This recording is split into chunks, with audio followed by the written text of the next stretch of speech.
having the wrong conversation around GLP-1s. We now have 12.5% of people, and that number is growing here in America, that are on these weight loss drugs. But we all are hearing now that you actually make your own GLP-1 hormone. Your whole life you've been making your own GLP-1 hormone, so where did it go? Why is it not giving you a signal that you're full? Why is the food noise so loud? What is happening inside the body that is shutting down the effectiveness of the GLP-1 hormone that you already make for free? Well, I want to break that down for you because GLP-1s are your built-in appetite messenger. They slow down the food so that it doesn't go rushing through your stomach into your intestinal tract, and they tell your brain that it's full. It's a messenger system. And in this video, what I want to show you is the physiology behind GLP-1s, so you understand this mechanism.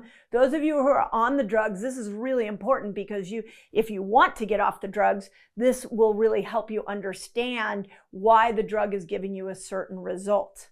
The second thing I want to go into is really like what destroyed these, what daily habits started to make your GLP-1 hormone less effective.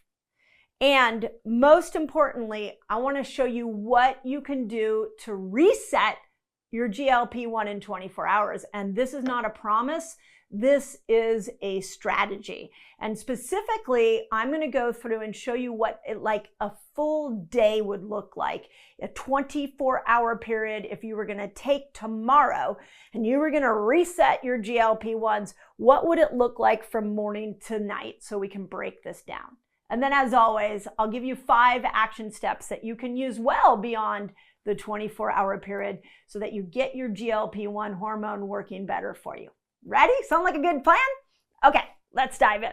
So first, GLP-1 hormone is made in the small intestine, and it's a byproduct of a healthy microbiome. That is key. I want you to understand that. If you have a healthy microbiome, your microbes will make enough GLP-1 to kill the food noise. If the food noise is loud, let me find another way to say this. If the food noise is loud, it's because something has happened to these microbes. They call them L cells, and when they release a certain chemical messenger, it starts to translate into GLP-1 production. And the great thing about these microbes is it only takes 20 minutes from the time the microbes are created in the gut to go up into the brain to turn off the hunger hormone. This is also an important point. So there was a 25 review that showed the order in which we eat our food matters. We start with fiber. When you start with fiber, you're instantly giving those microbes who create this cascade of GLP-1 hormone, you're giving them a head start so that they can take that time to get the hormone up to your brain to tell your brain that it is full. Then you go to protein, and then I'm going to throw a little twist. You would put fat in there, but if you're really wanting to get the production of this hormone working at its best, I want you to add in some fermented foods, because the fermented foods will also reinvigorate these bacteria that make this miraculous appetite suppressing hormone that you naturally make. Where the medication is constantly going in and telling the receptor sites, hey, we're full. When you just change the order of how you eat and you bring some fiber and fermented foods into your meal, 20 minutes later, you're getting a pulse of GLP-1 hormone to your brain, which is how you were naturally made. You were not made to have GLP-1 hormone going at your brain all day long. This is one of the reasons we're finding that people on these medications tend to be a little like, meh, They don't really have a very enthusiastic personality about life because they have now put this hormone in an abnormal state, and it's affecting many different things, but especially motivation. Now that we understand that you make it and the food order absolutely helps those microbes to produce more GLP-1 to go up into the brain, here are the habits I don't want you to do.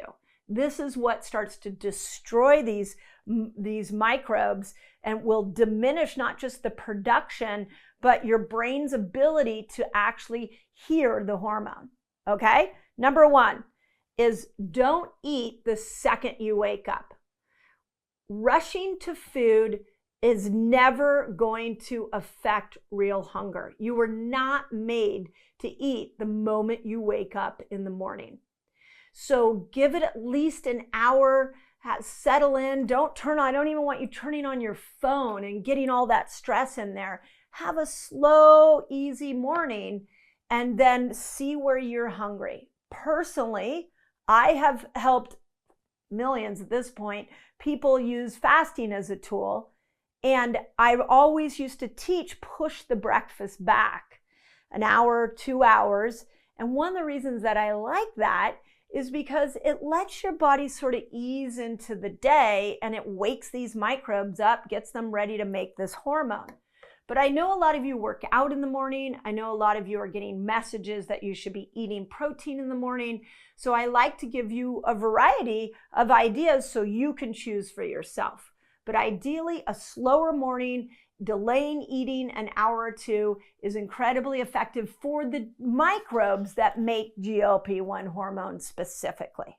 Second thing that I do not want you to do if you want to maximize this hormone is don't graze all day long. So constant nibbling keeps your insulin high. And if your insulin stays high, that appetite suppressing signal will never go up into your brain. So we want to make sure, even with fasting, we want to make sure that you've got a situation where you have put your food into an eating window. It is one of the greatest tools that I have seen help people is to see that there is a fasting window and there is an eating window. And I want you to compress your food into one eating window as opposed to eating breakfast and then grazing all day. That will have a massive impact. One of the things I thought was so interesting when these drugs came out is I was thinking, I kept asking everybody, what are you experiencing? And they were like, I'm just not hungry anymore.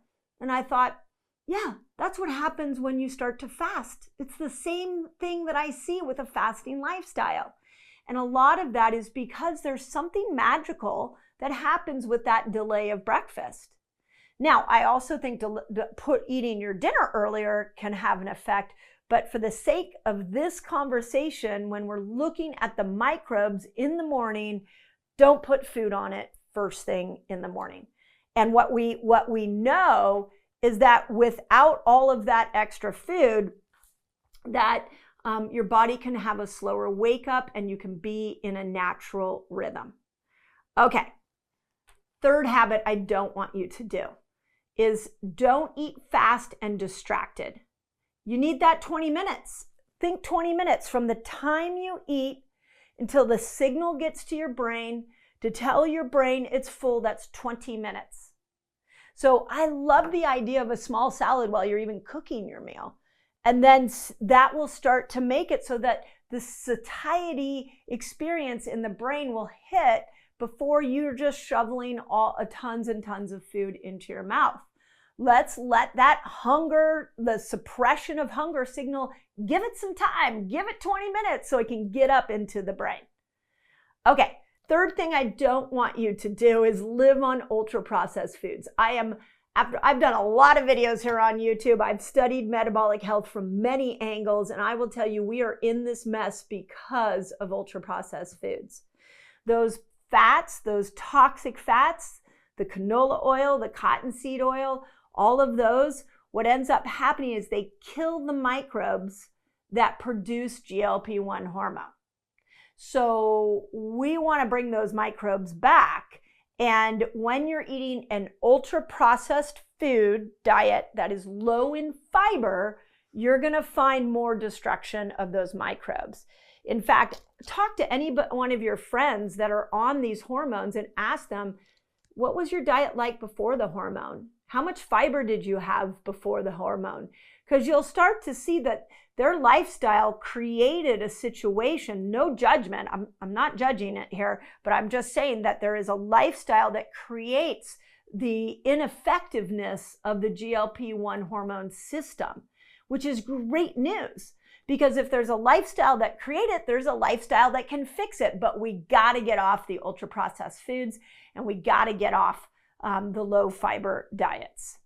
Okay, number 5 habit I don't want you to do is graze at night or shortchange sleep. Sleep is incredibly helpful, not only to burn fat, but to repair your microbes in your gut.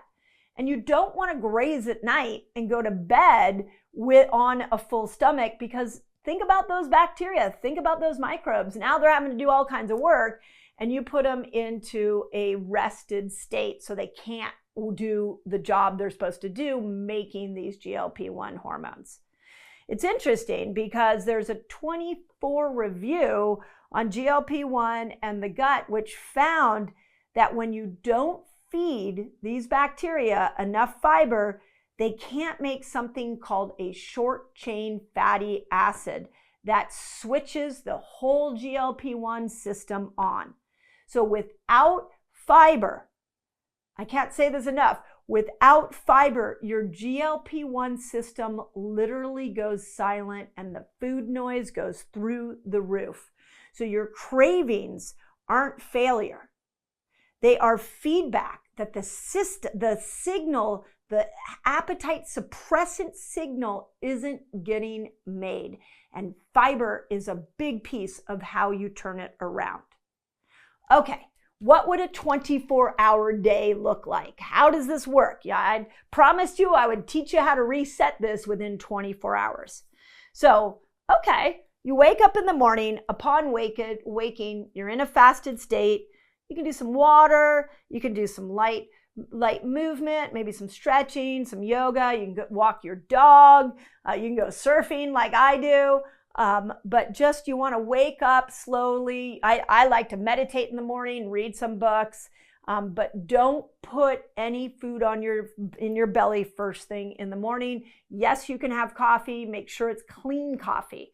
Make sure that it's organic, healthy coffee. Small batches are the best. By mid-morning, you might be getting hungry.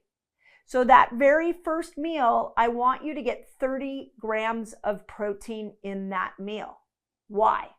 Because this is how we start opening up the sensory sensors in the muscle that will start to pull all these amino acids into your body and help you preserve muscle.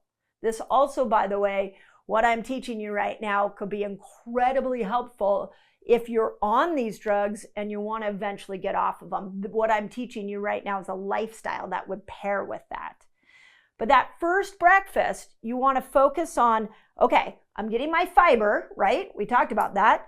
And I'm getting some protein. So this might look like, I'll tell you one of my favorite things to do is to take a leaf of radicchio or any kind of lettuce. And then I put some slices of meat in there, maybe a little bit of cheese, and I roll it up and snack on that. You might do that mid-morning as a way to get some protein and some fiber. You can drizzle it with a little bit of olive oil. Sometimes I'll put Chipotle, Primal's Chipotle mayo on it to give it a little spice. But that's a great snack mid-morning. Some of you might like hard-boiled eggs, another great snack mid-morning, but you want it clean and you want it protein and fiber. You will notice I did not say carbohydrates. Important. Okay, your lunch. This needs to be your biggest plant meal. Okay, why? Because we're trying to reset the GLP-1 system, and we've already determined that fiber is a beautiful way to reset it. So you want your lunch to have the most plants in it compared to every other meal that you eat. So you do protein again, and vegetables before any kind of starch. I've gotten so into this eating style now that I do all my starches at the end of the day, all my starches at night. It helps with sleep. It's very satisfying. It kind of relaxes me. So I'm doing exactly what I'm telling you right here. So at lunch, you could have a big, like a Cobb salad is incredible. Make sure it's even put some fermented food in your salad. I used to do this for my children all the time when they were young. I wanted to sneak some sauerkraut into their food, but if I gave them a bowl of sauerkraut, they weren't too excited about it. So I would take a cup of sauerkraut and I would spread it into a salad and mix it up so the sour taste wasn't as acute. And it worked like a charm. So take your salad, put a lot of different greens, a lot of vegetables, some hard-boiled eggs, cut up meat. If you're a vegetarian, do tofu and beans, and make that a really hearty meal. Drizzle it with lots of olive oil, put some of the sauerkraut in it, and you have nailed it. You nailed the first meal. If you even want to go one extra step, you could do like a tablespoon of apple cider vinegar in some water after that meal. I am telling you, this weight loss thing, it is strategy. It is chemistry. It is not discipline. I'm going to just keep saying this on every single video. Okay, afternoon.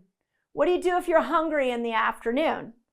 Okay, what snack did we have in the morning? Every single snack is protein and fiber. You can do a little bit of microgreens with some olive oil on it. I do it with some pomegranate seeds in it and some hard-boiled eggs. You could just do hard-boiled eggs. You could do beef sticks if that's your jam with some carrots. So we just always, when we are snacking, we are going to put protein and fiber together over and over and over again. Even nuts can be incredible. Raw walnuts, raw almonds, if your gut can take them, can be an incredible way to make sure that you are feeding these microbes. Okay, dinner. Now, because most of you, I would think, are listening to this video because you want to lose weight, I want to tell you that dinner is best for your body, your metabolic health, 2 to 3 hours before bed. And at dinner, we're doing whole food protein, we're doing vegetables, we're doing fat, but we're going to bring our carbs back in. So this is where you do a sweet potato. Maybe you do regular potatoes. I've done some videos for you all on how potatoes, if you cook them and then you immediately put them in the refrigerator or the freezer, that actually they turn into a resistant starch. And that resistant starch can be incredibly helpful for the bacteria in your gut that make GLP-1 hormone. Again, it's just a strategy. So let's make sure that we're having those carbs later at night, and let's get smart about doing things like what I just taught you. Now, overnight, I want you fasting 13 to 15 hours because I really feel like fasting is an incredible part of this GLP-1 hormone reset. And I'll go through some of the science on that here in a second. Now, remember, if you are eating something and you feel like you're still hungry, the next time or the next thing you eat, try drizzling olive oil over it. A good olive oil, a really high quality olive oil, is a satiety signal. It tells your brain, I'm full. And we have been a world of fat-free snacks. And the more fat-free snacks that we have, you're just creating a temporary moment of pleasure. You will be back hungry again soon after that. So anything you drizzle olive oil on is going to kill hunger. End of story. And what's great is that we also know that olive oil is very high in polyphenols. And polyphenols feed your gut bacteria. And according to research, the gut bacteria, they make the signal that tells your brain that it should stop eating. There was a 2024 research that showed that if you start to add in oil, if you start to feed your bacteria something like a lot of diversity of foods, that will also reset this system. Okay, where does fasting come into this? So fasting, I'm fascinated by how quickly the world has been willing to hop on the weight loss train with these drugs, and how people are willing to take a chance despite the long-term research. I'll be bringing you some more videos here that I feel like are really important. Like right now we worry that these drugs are creating osteoporosis in women. They're accelerating osteoporosis. There's been some concerns and some lawsuits that these drugs are creating thyroid cancer. A lot of you don't want to lose that muscle, and you don't want the meh attitude. So what's your solution? Well, you can eat the way I just taught you, and you can pair it with a fasting lifestyle. So we want to look at fasting as a tool along with the eating window. And here's why fasting is so good for GLP-1 hormone production. First, it lowers insulin. What did I say about when you snack all day, you keep your insulin levels high? When you keep your insulin levels high, you mute the GLP-1 hormone system. We go into a fasted state and we start to bring insulin down. And with that, we reset the whole GLP-1 hormone system. There was a 25 review in the Journal of Biomedicines that looked at fasting alongside the GLP-1 drugs. And it concluded that intermittent fasting, or what we sometimes call time-restricted eating, improved insulin sensitivity, fat oxidation, and metabolic flexibility. The study went on to say this is the same machinery that the medications lean on. I will go to my grave telling you that a fasting lifestyle mixed with the style of eating that I just taught you is the same effectiveness with long-term better results and muscle preservation than the drugs. Fasting will give you the result that you're looking for with these drugs. The drugs force the door open of the GLP-1 hormone system, where fasting oils the hinges and allows that door to open in a natural and gentle way. Second reason that fasting works like the medications is that it keeps hunger from roaring back. So as you lose weight, we know, especially if it's calorie restriction, we know that your brain starts to tell you eat food, eat food, eat food, and there's a boomerang effect. That does not happen with fasting. Because when you have eaten great food in the right order and high quality, and you pair that with a fasting window, and you are in a state of metabolic flexibility, the hunger gets turned off. I promise you, try this plan that I'm giving you here, try it for a month and see what happens. Those of you who have been watching my videos forever, thank you, by the way, and you've gotten great results with it, let the newbies know, put it in the comments that this stuff works and it didn't cost any money.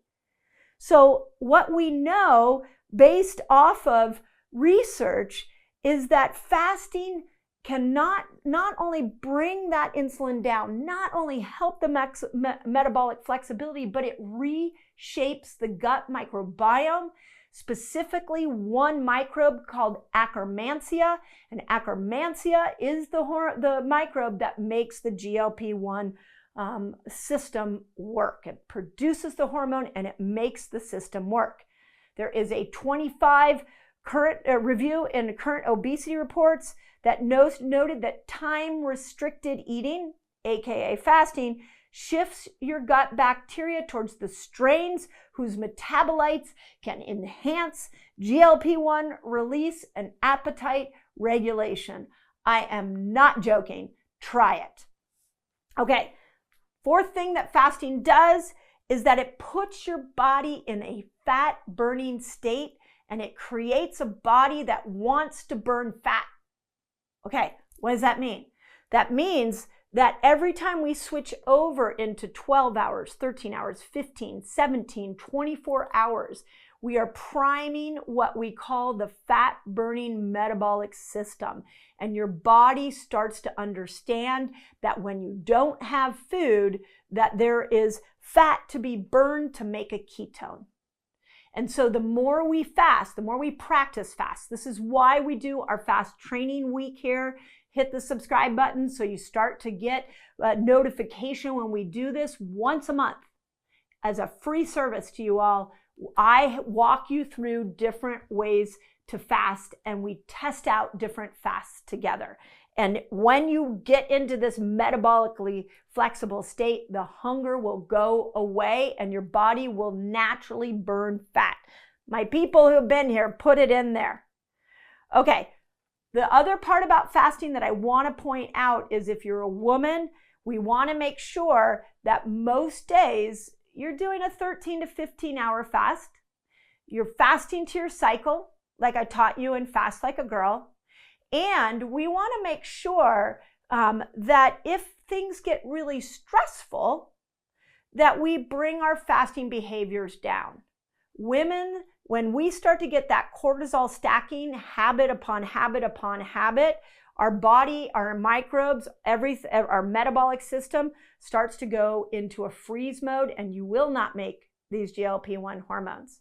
So I call it flex fasting, that if your nervous system is maxed, your fasts go low or you take a break from it. If you want to know where your nervous system is at, just put in the comments nervous system questionnaire, or you can put NSQ. And that is a questionnaire I am giving to you as a free service so that you can rate yourself. And with that questionnaire, I show you based on your reading or your rating, what fasting length is best for you. So just put NSQ in the bottom. But women, we do have to be more sensitive to fasting, which is why I wrote a whole book on it. So, and my number one rule that is really important that I want you to follow is that if fasting leaves you wired, exhausted, or ravenous, then that is your signal to eat. But what are you going to eat first? What are you going to eat first? You're going to eat fiber first. There was a 21 paper in the American Journal of Pathology that showed when estrogen goes down, insulin sensitivity, it goes away, you become more insulin resistant, which will then ultimately lead to a quieter signal heading up into your brain telling it it's full. So fasting, the dose of fasting, to customize that for women over 40 is incredibly important. Okay, here are your 5 action steps. Don't leave me yet. I want you to succeed at this. So action step number 1, you are going to push your first bite of food back 30 to 60 minutes. And I want you to try to walk in the morning. So you gently wake up, have your cup of coffee, and then go for a walk or do some sun salutations, walk around your house, get some gentle movement. Action step number 2, with every meal, you are going to make sure you have fiber. And with that fiber, you are going to shoot for 30 grams of protein. Those are your 2 best bets for making GLP-1 hormone. Action step number 3, you are going to eat 1 meal a day with 0 distractions. That means the phone doesn't sit next to you while you're eating. Just sit and appreciate. You can read a book if you want. Books are relaxing, but I want you to just calm the system while you're eating food so your food can actually be absorbed and can be properly taken in. Number 4, I want you to get 30 plants of different types of plants into your diet every week. We call it plant diversity. And basically what it is the more you are diverse types of vegetables and fruits you're eating, the more of these microbes you will feed that will make and help the GLP-1 system. With that, I want you doing 1 fermented food a day. And when you do a carb-rich meal, you're going to add 1 tablespoon of apple cider vinegar to some water and drink that. Okay, let me repeat that because that was too good. So 30 plants, different types of plants. We want 1 fermented food. And after a carb-heavy meal, a tablespoon of apple cider vinegar in water so we can bring that blood sugar down. And the 5th action step for you is close the kitchen after dinner. I've done a lot of videos on when you close the kitchen, and we always tell the kids, the kitchen's closed. I want you to close the kitchen on yourself. And I want you to not eat 2 to 3 hours before you go to bed. And I want you to get used to a 13 to 15 hour fast every day, depending for women who are cycling. You wouldn't do it the week before your period, but most people can do 13 to 15 hours on a regular basis without a huge cortisol spike. This was an info-dense video. So if you made it all the way through to the end, thank you. I really wanted to give you concrete plans on how you can do this without the medication. If you're on the medication, I really want you to consider applying the techniques I just showed you. So eventually you might be able to get off the medication if you so choose. And I've done other videos on how do we increase the GLP-1 system and improve it. My favorite one are the 5 carbs that trigger GLP-1 release, which you can find right here. Most importantly, you don't need Big Pharma to help you with this. In fact, Big Pharma is just profiting off of it. You need a strategy. And this video gave you that strategy. And I know you know people who are trying to get off the drugs or have regained weight. Send the video to them because you're the power, not the medication. As always, I hope that helps. If you like this video, you're going to want to check out the next one.